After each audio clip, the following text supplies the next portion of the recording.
안녕하세요. 저는 30대 중반에 홀로 아이를 키우고 있는 평범한 싱글맘이에요. 여러분은 미신을 얼마나 믿어요? 점, 사주팔자, 타로 이런 거 말이에요. 사실 저도 이번 일을 겪기 전까지는 이런 미신들을 가끔씩 보기도 한 사람이에요. 믿는다기보다는 안 좋은 소리를 들으면 평소보다 더 조심하거나 노력해서 화를 피해가야지 하는 생각 때문에 보기도 했지만 솔직히 흥미 위주로 많이들 보잖아요. 그렇게 가볍게 생각했는데 그걸 그렇게 맹신하는 사람들도 있더군요. 제가 이렇게 사연글을 쓰게 된 이유는 바로 그 미신을 맹신하는 사람들에 대해 이야기해 주고 싶어서예요. 그 사람들은 전 시댁과 전 남편이고요. 제가 얼마나 어이없는 일을 당했는지 한번 들어봐 주세요. 저는 병원의 임상병리사로 일하는 평범한 사람이에요. 남편은 평범한 회사원으로 저희 병원과 남편 회사가 가까웠기에 인연이 돼서 만나게 됐죠. 남편도 좀 기가 약해 보이는 사람이지만 착했고 시부모 될 사람들도 정상적으로 보였어요. 그게 착각이라는 건 얼마 안가 알게 됐지만요. 제가 처음으로 시부모가 이상하다고 깨달은 건 저희 부부가 결혼 후 살 집을 고를 때였어요. 아들아, 내가 너희가 고른 집 괜찮은지 한번 보러 갔는데 그 집이 참 안 좋다네. 너희들이 같이 있으면 안 좋은 일만 날 곳이란다. 큰 흉사가 생길 곳이라는데 꼭 거기 가야겠냐? 아무리 봐도 난 영 끌리지가 않는데. 저희가 원하는 매물을 보고 와서 시부에게 말했을 때 시부는 하루만 기다려달라고 하더군요. 그리고 하루 뒤 우리에게 들려준 말이 저 말이었어요. 솔직히 저는 당황했고 남편도 저와 다를 바 없었어요. 저 아버님, 그게 무슨 말씀인지 안 좋은 곳이라는 건 어떤 의미로 안 좋다는 거예요? 입지가 별로라는 말씀이신지 아니면 뭔가 하자가 있는 집이라는 거예요? 아니야, 그런 거 말고 내가 풍수지리로 용한 곳을 알고 있거든. 거기 가서 물어보니까 그 집이 아주 최악의 집이라네. 그쪽 방향으로 가면 너희한테 좋을 게 하나도 없단다. 그러니까 다른 쪽으로 알아봐라. 너희가 잘 돼야 우리 가문이 잘 되는 법인데 정 그곳에 가겠다면 우리는 집값 지원 절대로 못 해주니까 그렇게 알고. 설마 풍수지리 때문에 저희한테 지원을 못 해주겠다고 말씀하시는 거예요? 저는 그 말에 뒤통수 한 대 맞은 기분이었어요. 사실 저희 부부가 20대 후반, 28이라는 이른 나이에 결혼을 했었거든요. 사회 초년생이 된 지 얼마 되지 않아서 당연히 모아둔 돈이 많지 않으니 어쩔 수 없이 시댁과 친정의 도움을 받을 수밖에 없었어요. 그래서 집을 사려고 할 때 친정에서 1억, 시댁에서 5천을 지원해주기로 했거든요. 그리고 나머지는 저희 대출을 끼고 들어갈 계획이었죠. 수도권이 아니라 집값은 그리 비싸지 않았지만 저희가 워낙 돈이 없었으니 어쩔 수 없이 두 가족의 손을 빌린 거예요. 그런데 갑작스레 시부가 저런 말을 하니 배신감이 느껴질 수밖에요. 게다가 직접 가보고 결정한 것도 아니고 점을 보고 와서 저런 말을 하니 너무 어이없잖아요. 제 표정 관리가 안 되고 있을 때 시부가 그러더군요. 그게 얼마나 중요한지 너희가 아직 어려서 모르는 거야. 모름지기 사람은 좋은 기운을 품고 살아야 하는 법이지. 그래서 내가 풍수들이 잘 아는 사람 데리고 너희 신혼집에 어울릴 만한 집을 찾으러 다녀보고 왔거든. 내가 눈여겨본 곳이 있는데 한번 가보자꾸나. 너희가 고른 집은 풍수지리에도 안 맞고 누가 들어가도 나쁜 터라고 하더라고. 그러니까 길한 곳도 한번 보고 오는 게 좋지 않겠냐. 그래야 너희 생각도 바뀔 거 아니냐. 좋은 의도라는 건 잘 알겠어요. 하나뿐인 아들 내외를 좋은 집에서 누구보다 길한 곳에서 보금자리를 꾸며주고 싶은 그 마음. 정말 솔직히 이런 형태가 아니었다면 고마워서 눈물이 났겠죠. 그런데 이건 좀 아니잖아요. 게다가 시부가 보내준 주소를 보니 눈앞이 캄캄했어요. 직장과는 너무 먼 데다가 지은 지 오래된 집이었거든요. 게다가 찍어준 사진만 봐도 리모델링 비용이 얼마나 나올지 예측이 불가할 만큼 허름했어요. 솔직히 그 사진을 보고 나니 시부가 일부러 점집이나 풍수지리 이야기를 꺼낸 줄 알았어요. 비싼 집 안 보내려고 저러는 거구나 하고. 그렇지만 시부가 그것도 돈도 지원해줄 사람이 가자는데 거절할 사람이 어디 있겠어요? 결국 울며 겨자 먹기로 시부를 따라 나섰죠. 저희 부부는 이후에 다른 곳에 갈 일이 있어서 시부와는 차를 따로 타고 갔어요. 남편 차 타고 가는 길에 순간 그 근처에 살고 있는 친한 간호사가 생각났어요. 몇 년 전 결혼해서 그 동에 산다고 들었거든요. 그래서 동료에게 전화를 걸었어요. 괜찮은지 정보 좀 알아보려고요. 여보세요? 나야. 나 뭐 궁금한 게 있어서 연락했는데 잠깐 통화 돼? 응, 통화 괜찮아. 무슨 일인데 이렇게 전화로? 내일 병원 가서 물어보면 되지. 지금 당장 알아야 하는 일이라서 그렇지. 다른 게 아니고 지금 신혼집 보러 너희 집 근처로 가거든? 폰에 있는 지도로 찾아보니까 딱 너희 집 바로 근처더라고. 그 주소 보내줄 테니까 거기 집 괜찮은지 알려줄래? 아버님이 좋은 길지라고 지금 보러 가는데 네가 동네 사람이니까 잘 알 거 아니야.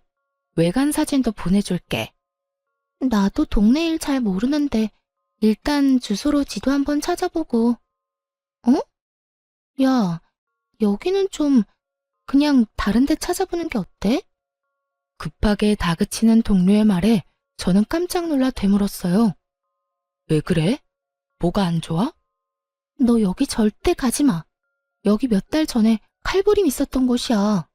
그래서 경찰들이 노란 줄 쳐놓고 못 들어가게 막고 난리도 아니었거든?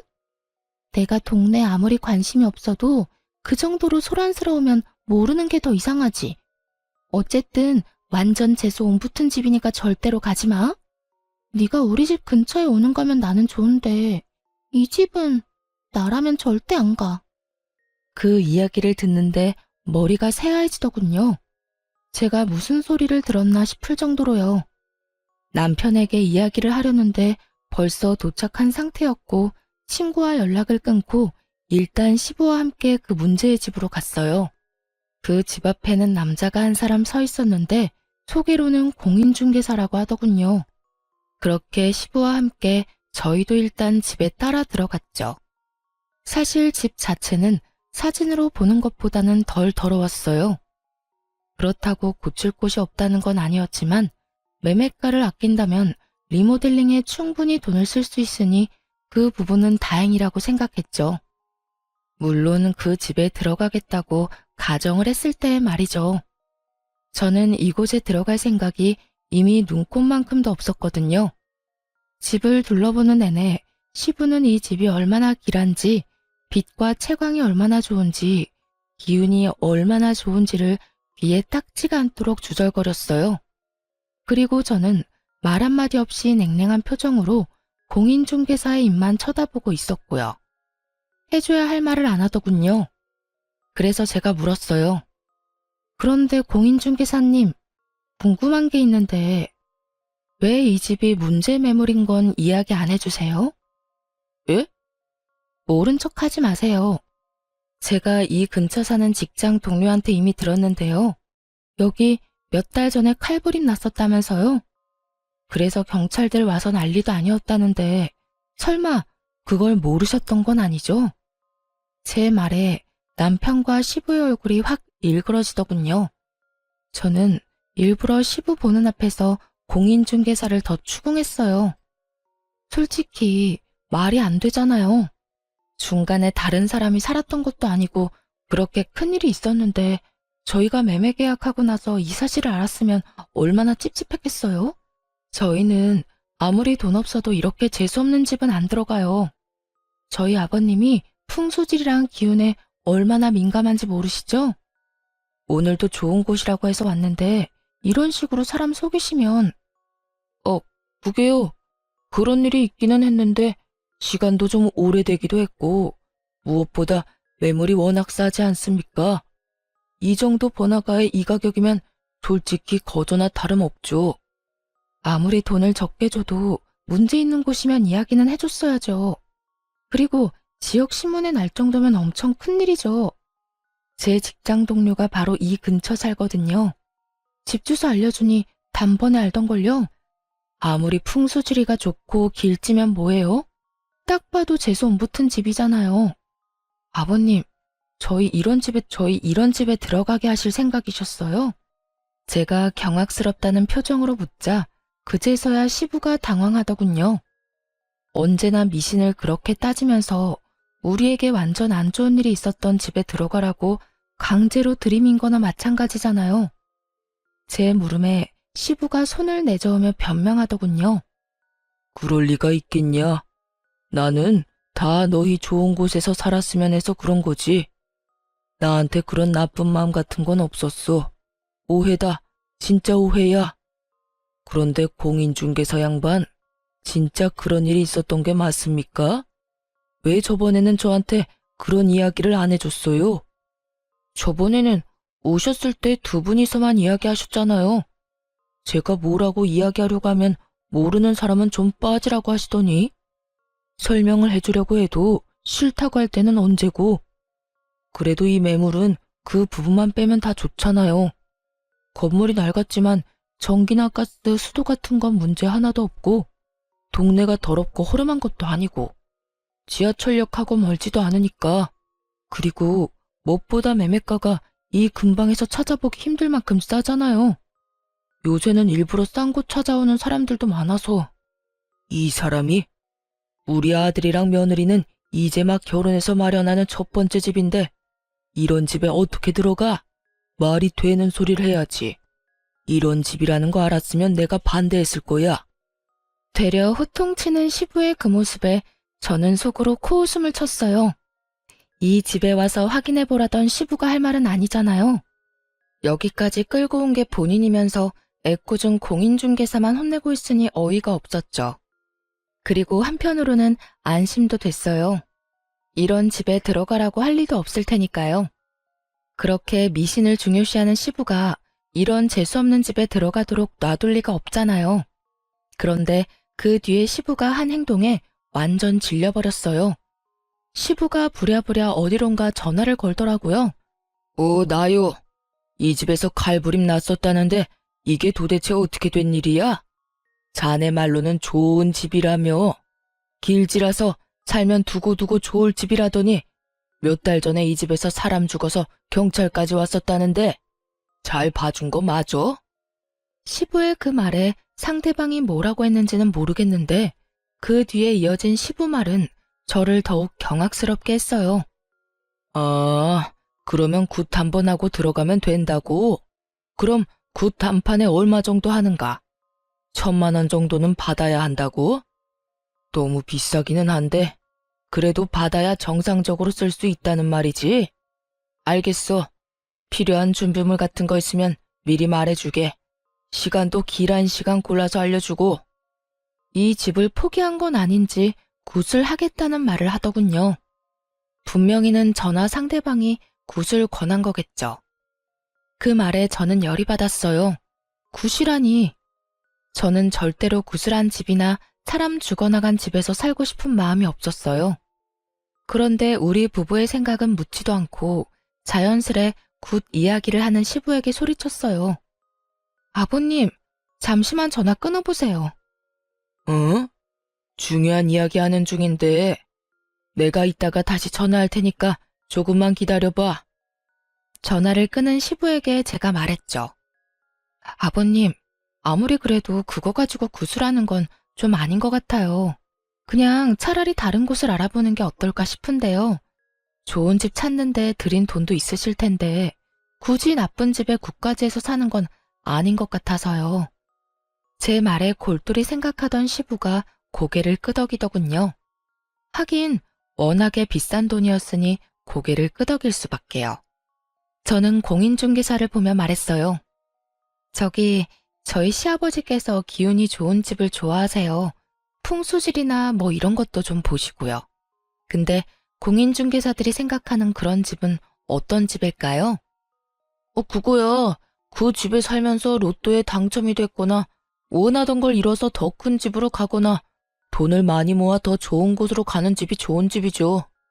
그런 집들은 대개가 기운이 좋다고들 하거든요. 그 이야기를 듣자마자 저는 믿져야 본전이라는 생각으로 저희 부부가 처음에 가길 원했던 집의 계약을 맡은 공인중개사에게 스피커폰으로 전화를 걸었어요. 네, 며칠 전에 집 보고 갔던 사람이에요. 그 아파트 말인데요. 혹시 전 주인분이 왜 이사하시려는 건지 알 수 있을까요? 그 집이요?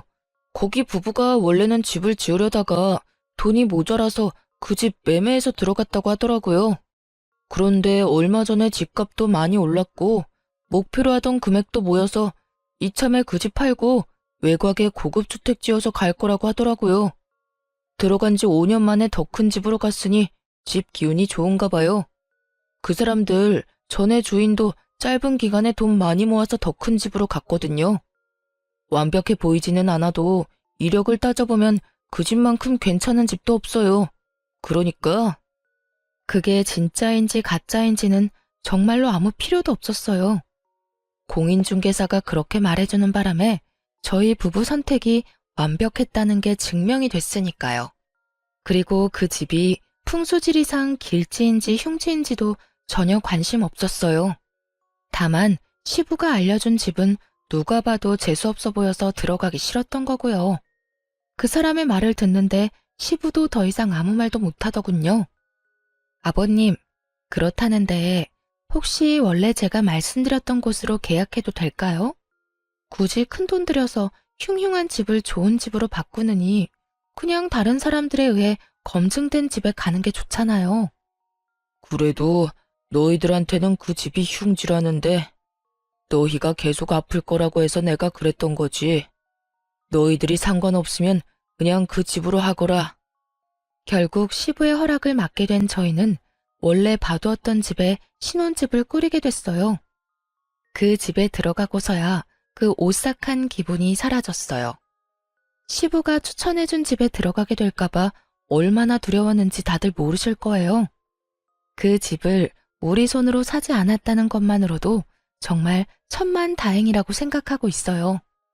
시부의 미신사랑에 대해 뼈저리게 느끼게 된 것이 이 신혼집 구매 때였어요.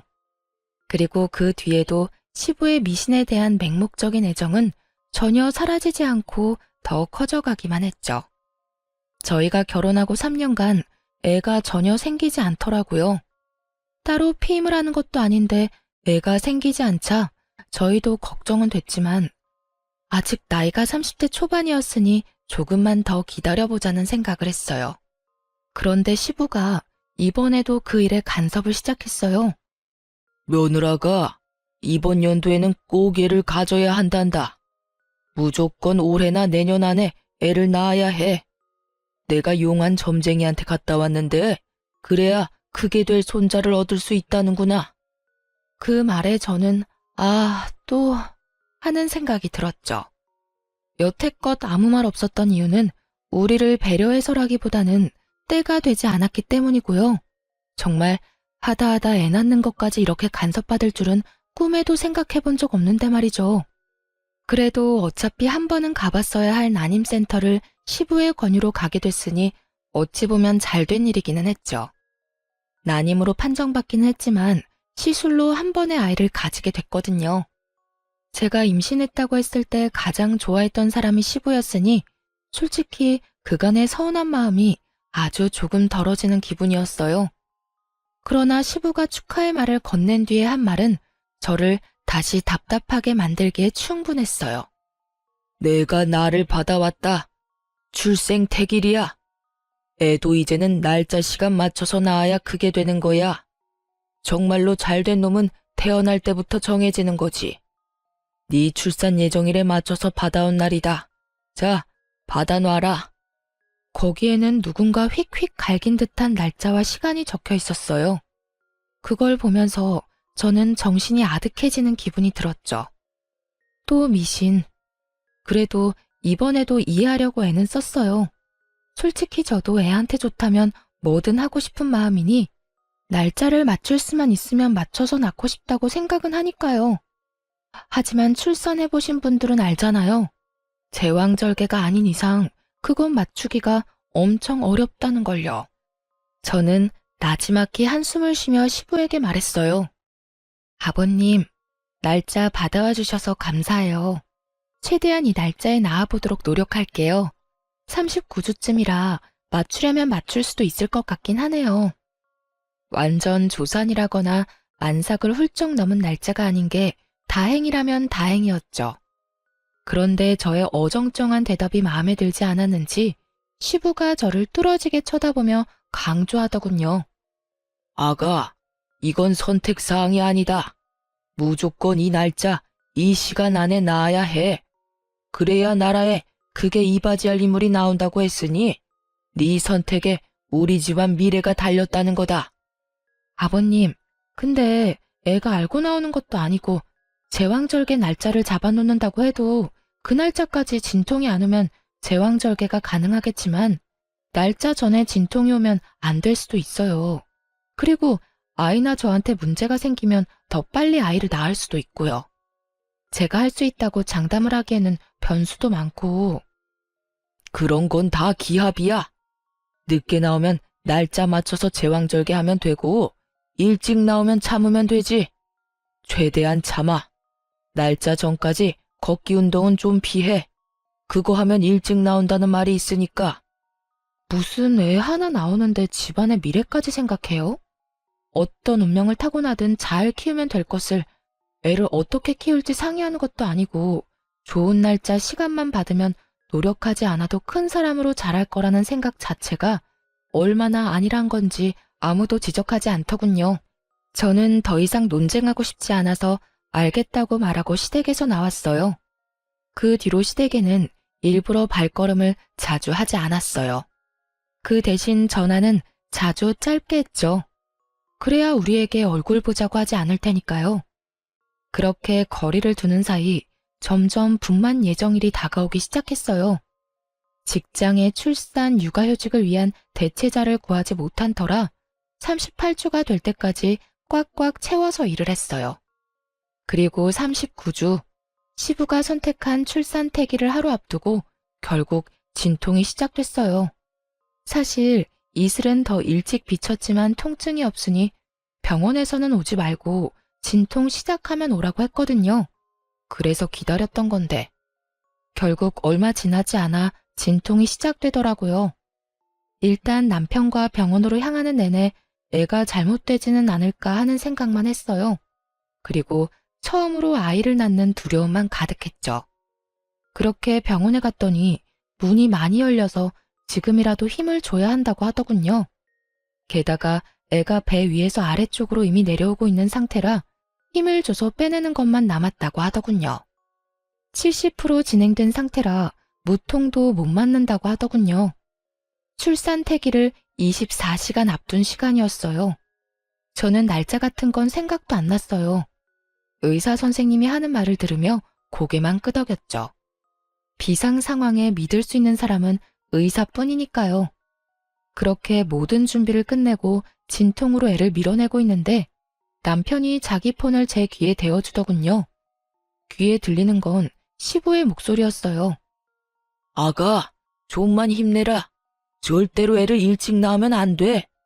무조건 시간 끌어야 한다. 지금 낳으면 완전히 우리 집안 쪽박 차는 거야. 내일 낳아야 돼. 시간은 못 맞추더라도 날짜는 내일 날짜로 맞춰야 돼. 죽어있던 배에 힘이 쑥 빠지는 소리였죠. 이 상황에 참으라니. 뱃속이 지금 엉망진창이고 통증으로 정신도 오락가락하는 상황에 저런 말을 하는 시부도 참 대단한 사람이긴 했죠. 분만 직전이라 이 안쪽까지는 들어오지 못하고 시부는 밖에서 남편을 시켜 제게 계속 압박감을 불어넣었어요. 거기다 간호사와 의사까지 난처한 표정으로 남편에게 와서 말하더군요. 밖에서 보호자분께서 지금 막무가내예요. 나가서 진정 좀 시켜주세요. 지금 제왕절개가 안 될 정도로 자궁문이 많이 열린 상태라 어차피 자연분만 해야 합니다. 밖에서 할아버님이 내일까지 출산을 미뤄달라는데 그러면 아이도 산모도 위험해요. 위험하다고 말씀을 아무리 드려도 안 된다고 난리를 치시는데 저희는 생명을 위험하게 만드는 사람이 아니잖아요. 보호자분이 밖에 나가서 정리 좀 해주셔야 될 것 같은데요. 딱 들어도 의사 화가 많이 난 목소리였죠. 병원에서 일하고 있는 저도 자주 보거든요. 바빠 죽겠는데 진상 환자가 있으면 짜증이 2배가 아니라 10배로 늘어난다는 걸요. 게다가 환자도 아닌 보호자 때문에 환자까지 위험하게 생겼으니 그 위험에 따른 불안감도 한몫할 거고요. 그런데 웃긴 건 남편이 멀뚱하게 서 있던 거였어요.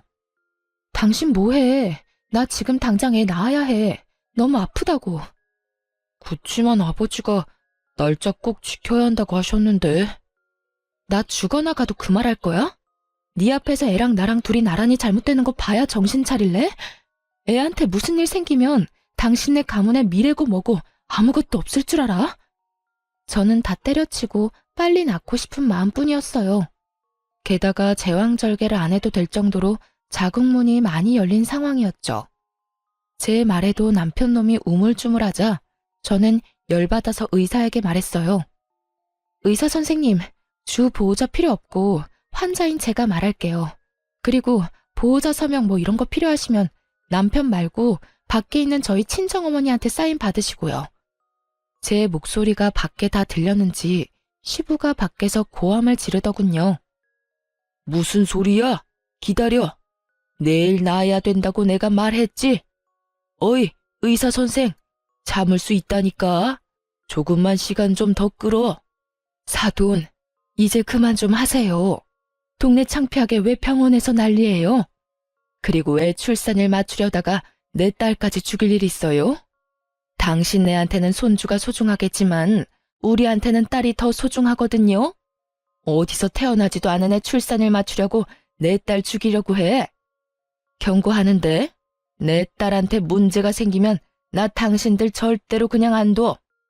친정엄마 말에 시부도 덩달아 흥분했는지 쏘아붙이더군요. 사부인이 말씀이 지나치시네요. 내가 왜 이러는지 몰라서 그래요? 내일 애가 나와야 나라에 이바지할 큰 사람이 된다고. 나와야 사람이 되든 말든 할 거 아니오. 저러다가 둘 다 잘못되기라도 하면 그쪽이 책임지실 거냐고. 여기서 병원 업무 방해하면 의사 선생이 아니라 내가 당신 경찰서에 신고해버릴 거니까 지금 당장 여기서 나가세요. 사람들 보기 창피하지도 않아요? 요즘 세상에 어떻게 며느리 목숨을 가지고 이래라 저래라 하는 거야.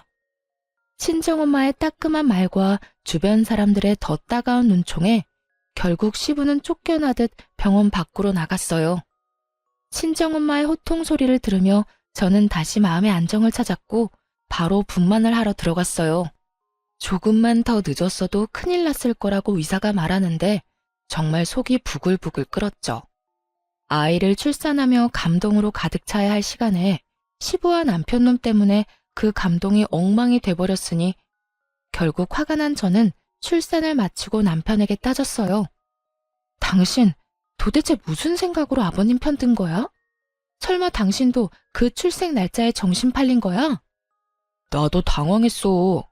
나도 두 사람 사이에서 어쩔 줄 몰랐다고. 누구를 따를지 나도 고민하고 있었거든. 그걸 어떻게 고민해? 당신 진짜 내가 죽어나가도 아버님 편들 생각이었어? 미쳤어? 설마 당신도 그 미신 믿는 거야? 그게 아무리 중요해도 목숨보다 더 중요한 거야? 그러니까 미안하다고 지금 사과하잖아. 늦었어. 이제 와서 무슨 사과야? 나 몸조리 친정에 살 거니까 당분간 만나러 오지 마. 결국 저는 화를 내고 조련 퇴소 후 친정에 몸조리하러 갔어요. 솔직히 남편에게 화가 난 건 둘째치고 시댁 어른들 얼굴 볼 일이 더 짜증나서 일부러 친정에 간 거였거든요. 친정엄마랑 그렇게 큰 소리 내며 싸운 시부가 친정에 올 수 있을 리 없으니까요. 시부가 와 봐야 할 말은 하나밖에 더 있겠어요. 사실 애 낳은 그날 저녁 전화로 생생하게 듣긴 했죠. 넌 어떻게 그걸 못 참고 그렇게 애를 빨리 낳았어? 내가 전화해서 물어보니까 그것도 영 나쁜 건 아니라길래 다행으로 생각은 했다만 그게 될 수 있는 애를 네가 처음부터 잘못한 거야. 아버님, 제가 아무 말씀 안 드리려고 했는데 진짜 해도 해도 너무하시네요. 제가 위험하다는 말 의사 선생님한테 들으셨죠? 그런데도 어떻게 그 상황에서 더 버티라는 말씀을 하셨어요? 제가 진짜로 잘못되기라도 했으면 어쩔 생각이셨어요? 아니, 너야말로 너무 네 생각만 하는 거 아니냐? 네가 결혼해서 우리 집에 들어온 게 그냥 너 좋으라고 하는 일인 줄 알아? 자식 손주들이 잘 돼야 집안이 평안한 법이다. 그래서 내가 그렇게 하루 늦게 나으라고 했는데 그걸 못 참아서 이 난리를 피우고. 적반하장인 시부를 보니 정이 다 떨어지더군요. 그래서 시부에게 통보했어요. 그래서 지금 제가 대역 죄인이네요? 그러면 속이라도 편하시게 제가 안 보이는 게 답인 것 같네요. 앞으로는 시댁 일에 절대 참견 안 할 테니 걱정 마세요. 그리고 아버님, 손주 어차피 마음에 안 드시죠? 잘 됐네요. 앞으로 저랑 제 아들은 시댁 일에 더 이상 관여 안 할게요. 무슨 일 있으면 남편 통해서 해결하세요. 그렇게 말하고 전화를 탁 끊어버렸어요. 그리고 남편에게도 똑똑히 전했죠. 앞으로 시댁 일은 너 혼자서 알아서 하라고 말이죠. 며느리며 손자며 마음에 안 든다고 전할리인데 뭐하러 내가 사서 고생해야 하느냐고요. 남편 놈은 저한테 미안하긴 했었는지 시댁과의 연락을 본인이 하려고 노력은 하더군요. 그런데 시부가 웃긴 게 저도 손주도 탐탁치 않다면서 매번 전화해서 애 보러 오고 싶다고 남편을 들들 볶더군요. 몇 번이나 마주칠 뻔한 걸 제가 다른 약속 만들어서 피해버렸어요. 한 5번째쯤 그렇게 피하니 더 이상 연락 안 하더군요. 제가 왜 그 사람한테 애를 보여줘야 하나요? 아무리 조손관계라도 원하던 시간에 안 태어나서 망했다고 생각하는 사람한테 제 자식 만나게 할 엄마가 어디 있나요? 그렇게 시부와의 만남을 필사적으로 피하며 저는 육아와 일을 병행하게 됐어요. 그리고 육아휴직 종료에 맞춰 아들을 어린이집에 보내게 됐어요. 이제 막 돌을 넘긴 아이를 어린이집에 보낸 부모들은 알 거예요. 어린이집은 애를 봐주는 좋은 곳임과 동시에 들어가면서 병원균에 노출되는 아주 무서운 곳이라는 걸. 저희 애만 그렇지는 않고 모든 애들이 그랬죠. 한 아이가 감기 걸려오면 그 반 애들은 다 줄줄이 걸리고 바이러스성 질병이라도 걸리면 또 다른 친구들도 다 걸리고 저희 아들은 또래보다 좀 더 많이 걸리는 편이었어요. 감기에 바이러스, 물놀이 이후에 요로 감염까지 와서 병원에 입원도 일주일씩 해야 했을 정도로요. 애가 자주 아프니 저도 연차를 계속 써야 했고 무엇보다 아이와 같이 입원을 해야 하니 몸이 축나기도 했어요. 이런데도 남편 놈은 괜찮냐는 말 한마디 없고 위로라도 해주면 좋을 것을. 제 맘 알아주는 사람은 친정엄마 뿐이더군요. 그런데 아기가 호흡기 바이러스로 열이 나서 입원했을 때 시부에게서 연락이 왔어요. 남편이 애가 아프다고 말한 모양이었어요. 전화를 받았는데 시부 이야기에 화가 확 치밀었죠. 손주 아픈 거 애 사주 때문에 그렇단다. 그러게 내가 뭘 했냐? 하루만 더 버티라고 했지. 그랬으면 잔병치레도 안 하고 잘 컸을 텐데 네가 그걸 못 참는 바람에 애가 약하게 태어났잖아. 뭐 이미 애가 그렇게 나온 건 어쩔 수 없고 내가 그 문제는 이미 방법을 찾아놨으니 나중에 너 나랑 같이 어디 좀 가자. 느낌이 쎄했죠. 그 어디가 그저 평범한 곳일 거라는 생각은 전혀 들지도 않았죠. 어디를 가자는 말씀이세요? 신방. 용한 점쟁이가 그러는데 그거 한 번만 받으면 싹 다 낫는단다. 그러니까 애 태어나면 너랑 애 둘 다 준비하고. 자기 할 말만 하고 끊는 시부를 보며 화가 머리 끝까지 났죠. 당장 남편에게 전화해서 퍼부었어요. 아버님 도대체 무슨 생각이셔? 내가 병간호도 이렇게 힘들어 죽겠는데 왜 아버님 그딴 정신 나간 소리를 들어야 해? 세상에 어떤 사람이 두 돌도 안 된 애랑 며느리한테 신방을 가자고 하느냐고. 우리가 악귀야? 우리가 뭐 귀신이라도 붙었대? 지금 우리 애 반에 같은 질병으로 입원한 애가 둘이야. 이 지역에도 유행하는 중이고. 그럼 그 애들도 다 태기를 잘못해서 그런 거냐? 어디서 말도 안 되는 소리를 해. 이런 일은 당신이 중간에서 알아서 끊어줘야지. 나 스트레스 받아서 죽으라고 이러는 거지? 나 말려 죽이려고? 그딴 식으로 말하지 마. 아버지가 나쁜 마음으로 그랬겠어. 아버지도 손주 걱정하시는 거야. 할아버지가 손주 걱정하는 게 도대체 무슨 잘못인 건데?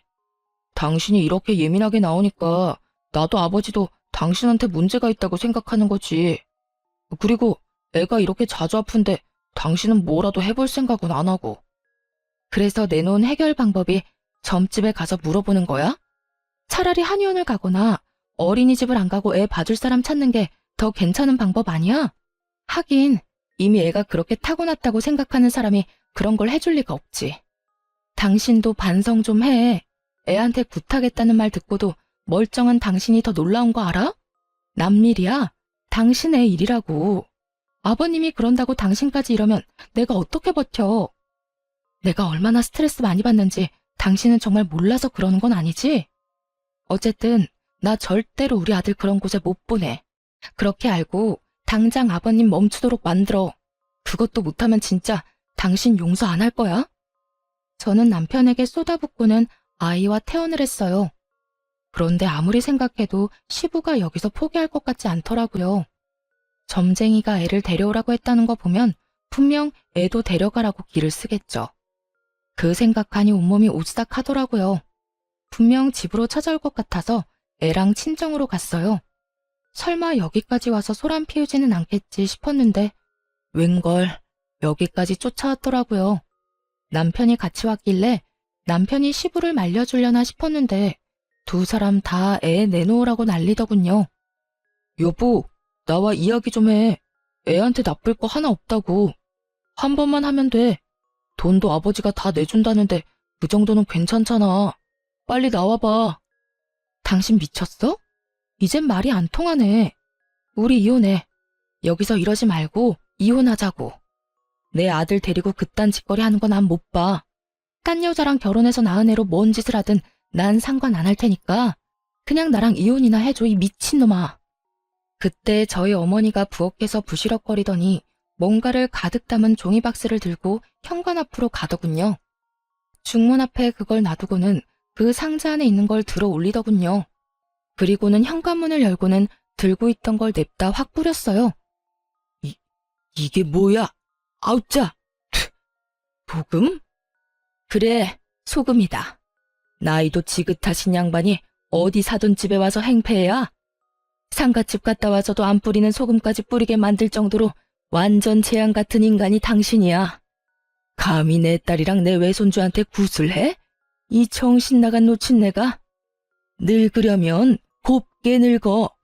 나이는 뒷구녕으로 처먹었냐?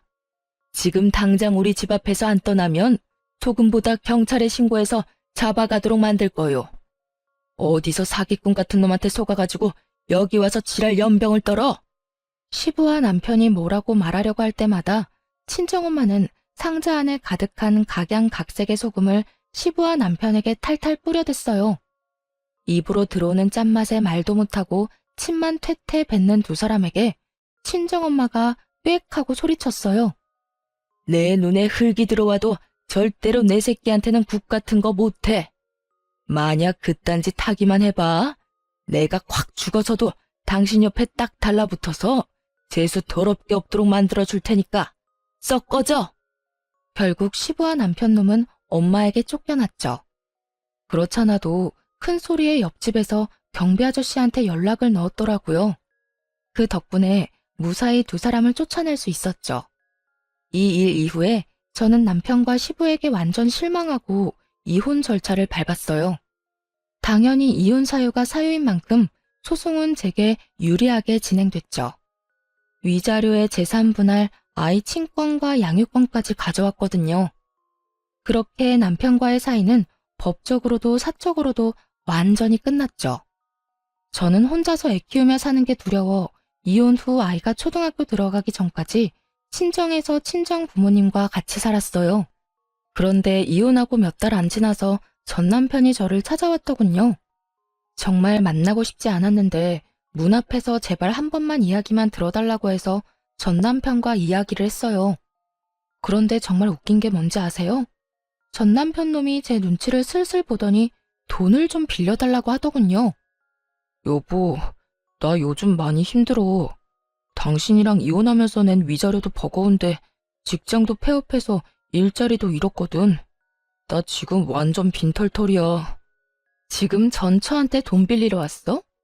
당신 도대체 여태껏 뭐하고 살았어?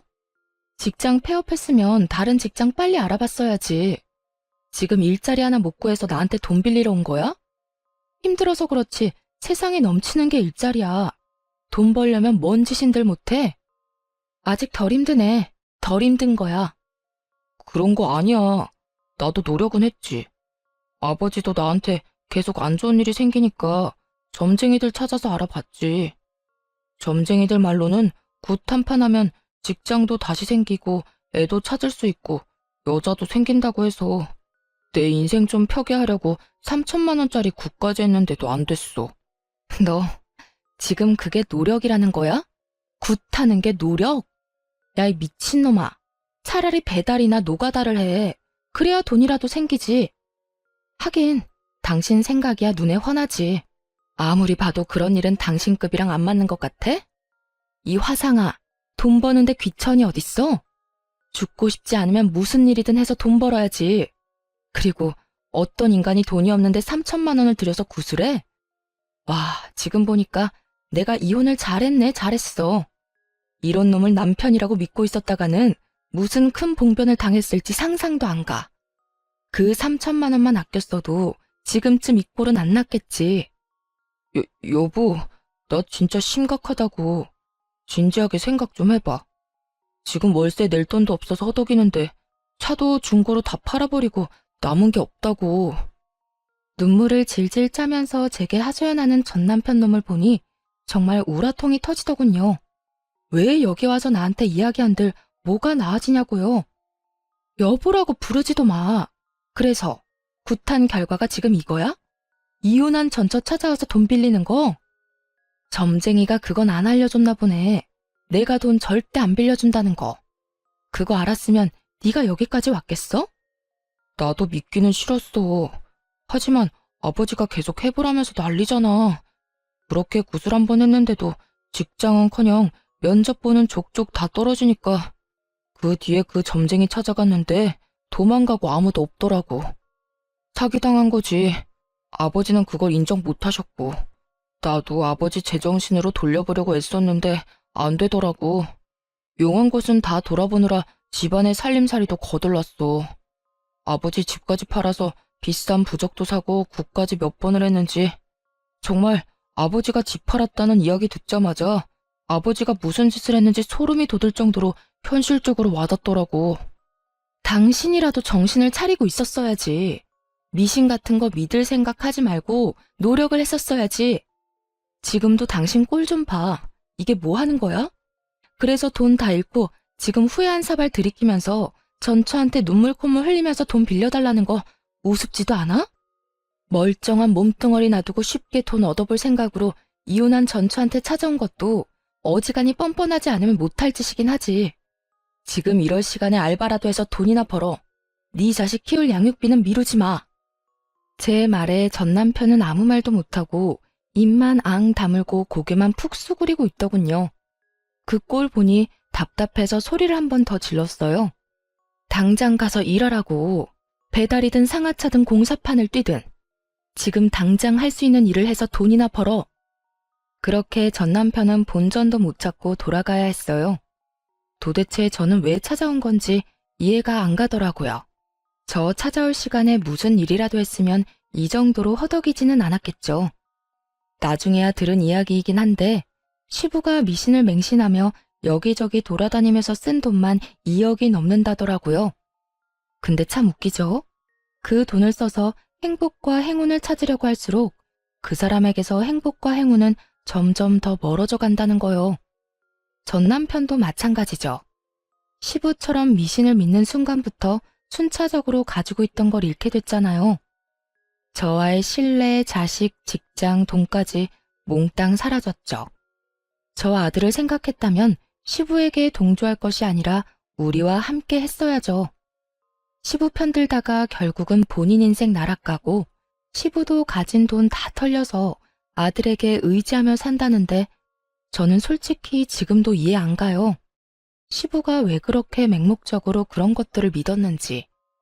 이혼 이후로는 절대 미신에는 눈길도 안 줘요. 그런 거 없어도 사람의 삶이라는 건 순리대로 흘러가는 법인데 중간에서 억지로 꼬려고 할수록 더 복잡해지는 거라고 저 혼자 이 상황을 겪고 그렇게 생각하기로 했어요. 뭐든 적당히가 제일 좋은 것 같아요. 적당하게 하기만 한다면 마음의 부담도 덜 수 있고 불안감도 다스릴 수 있겠죠. 가만히 보면 시부와 전 남편은 그런 불안에서 벗어날 수 없었기 때문에 미신이라는 도구에 의존하게 된 건지도 모르겠네요. 그러니 마음 다잡고 열심히 살 생각이에요. 그래도 전 남편도 자식 새끼 생각은 하는지 양육비만큼은 꼬박꼬박 잘 보내고 있어요. 들어보니 택배 상하차 일을 하고 있다더군요. 하려면 할 수 있는 일인 것을 왜 그때는 깨닫지 못했는지 참 이해가 안 가긴 합니다만 후회는 언제나 늦은 법이고 떠나간 버스는 다시 돌아올 일 없으니 그것도 전 남편이 만든 결과죠. 여러분, 뭐든 적당히가 중요한 것 아시겠죠? 과하면 언제든 문제가 생기는 거라는 걸 저는 이번 이혼으로 깨달았거든요. 제 어이없는 이혼 사연 잘 읽으셨나요? 읽어주신 분들에게 감사한 말씀 전하며 모두 행복한 하루 되세요.